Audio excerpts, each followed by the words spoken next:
एक हेलीकॉप्टर जो इमदादी सामान ले जा रहा था खराब मौसम की वजह से गिरकर तबाह हो गया और इसके 5 अमले के अरकान हलाक हो गए। खैबर पख्तूनख्वा के खूबसूरत वादियों और पहाड़ों में जहां जिंदगी हर पल फितरत के रंगों से सजी है, एक ऐसी तबाही ने दस्तक दी है जिसने लम्हों में सब कुछ बदल दिया। तेज बारिशें, सैलाब और लैंड स्लाइडिंग ने हमारे भाइयों, बहनों, बच्चों और बुजुर्गों की जिंदगियों को खतरे में डाल दिया है। घर बह गए हैं, सड़कें टूट गई हैं और ख्वाब मलबे तले दब गए। लेकिन क्या हम खामोश तमाशाई बनकर रह सकते हैं? ये कहानी सिर्फ अदाद-ओ-शुमार की नहीं, इन लोगों की है कि जिनकी उम्मीदें अभी भी जिंदा हैं। आपकी एक छोटी सी मदद, एक अतिया या रज़ाकाराना खिदमत इस तबाही से मुतासरा खानदानों की जिंदगियों में बहुत बड़ी तब्दीली ला सकती है। आज ही कौमी NDMA या मुकामी NGO से रब्ता करें, इमदादी सामान या फंड्स अतिया करें और अपने पाकिस्तानी भाइयों और बहनों के लिए उम्मीद की किरण बने। आपका एक कदम इनकी नई जिंदगी का आगाज हो सकता है। खैबर पख्तूनख्वा वो सरजमीन जहां पहाड़ आसमानों से बातें करते हैं, जहां दरिया जिंदगी का सुराख है और जहां हर मौसम अपनी एक कहानी लिखता है।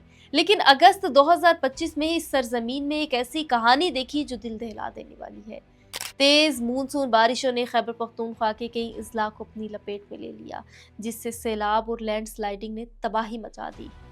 NDMA के मुताबिक 307 से जायद अफराद अपनी जानों से हाथ धो बैठे, जबकि 23 जख्मी हुए। PDMA के मुताबिक 307 से जायद अफराद अपनी जानों से हाथ धो बैठे, जबकि 23 जख्मी। इस तबाही ने बनीर, शांगला, मानसेहरा, सवात, बाजोड़, भटगराम, लोअर दीर और एबटाबाद जैसे अजला को शदीद मुतासर किया। बनीर सबसे ज्यादा मुतासर हुआ, जहां 184 अफराद हलाक हुए। ये सैलाब अचानक आया, बगैर किसी पेशगी इंतबाह के। रातों रात दरिया अपने किनारों से बाहर निकल आए, घर पानी में डूब गए, सड़कें और पुल बह गए और कई देहात मुकम्मल तौर पर मुनक़ता हो गए। सवात की वादी में जहां सयाह खूबसूरती का नजारा करने आते हैं, वहां सड़कें नदियों में तब्दील हो गई और गाड़ियां पानी में, रेलों में बह गई। बनीर के इलाकों में पीर बाबा और मुल्क पूरा में इमदादी कारकुन लाशों की तलाश में मसरूफ है।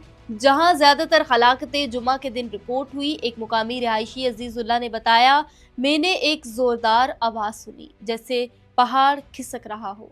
जब बाहर निकला तो पानी की ताकत ने सब कुछ तबाह कर दिया था। ये मंजर कयामत की तरह था।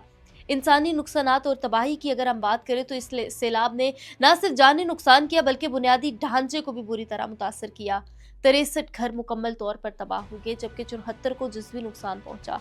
स्कूल, अस्पताल, बिजली के निजाम को भी शदीद नुकसान पहुंचा।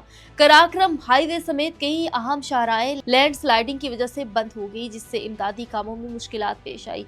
बाजोड़ में एक हेलीकॉप्टर जो इमदादी सामान ले जा रहा था खराब मौसम की वजह से गिरकर तबाह हो गया और इसके 5 अमले के अरकान हलाक हो गए। ये वाकया इस बात की अक्कासी करता है कि इमदादी कारकुन किस कदर मुश्किल हालात में अपनी जानों का नजराना देकर मुतासरीन की मदद कर रहे हैं। सवात में 2000 से जायद अफराद को महफूज मुकामात पर मुंतकिल किया गया, जबकि बनीर में 300 स्कूल के बच्चों समेत कई लोगों को रेस्क्यू किया गया। लेकिन अभी भी दर्जनों अफराद लापता है और हुकाम को खदशा है कि हलाकतों की तादाद बढ़ सकती है। एक मुकामी स्कूल टीचर सैफुल्लाह खान ने कहा कि हम अभी तक नहीं जानते कि हमारे गांव में कौन जिंदा है और कौन नहीं। मैंने अपने शागिर्दों की लाशें निकाली और ये सोचकर दिल खून के आंसू रोता है कि ये बच्चे ऐसी आजमाइश से क्यों गुजरे। माहौलियाती अवामिल और मानसून की शिद्दत, ये सैलाब कोई अचानक वाकया नहीं बल्कि मौसमियाती तब्दीलियों का नतीजा है। ये वक्त खामोश रहने का नहीं बल्कि अमल का है। खैबर पख्तूनख्वा के मुतासरीन हमारी मदद के मुंतज़िर हैं।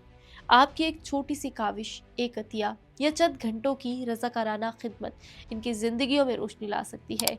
आज ही NDMA की वेबसाइट पर जाएं और मुकामी इमदादी तंजीमों से रब्ता करें। अपने एहतियात से खुराक, कपड़े, अद्वियात या पनाहगाह के लिए ताउन करें। अगर आप रज़ाकार बनना चाहते हैं तो अपने करीबी रेस्क्यू सेंटर से रब्ता करें। आए मिलकर इस मुश्किल वक्त में अपने पाकिस्तानी भाइयों और बहनों की उम्मीद की एक नई सुबह लाएं। आपका एक कदम इनके लिए एक नई जिंदगी ला सकता है। वीडियो पसंद आई हो तो अपने दोस्तों के साथ भी शेयर करें और इसी तरह की लेटेस्ट अपडेट के लिए मुझसे जुड़े रहिए। मेरे चैनल को सब्सक्राइब करना बिल्कुल भी मत भूलिएगा। अल्लाह हाफ़िज़।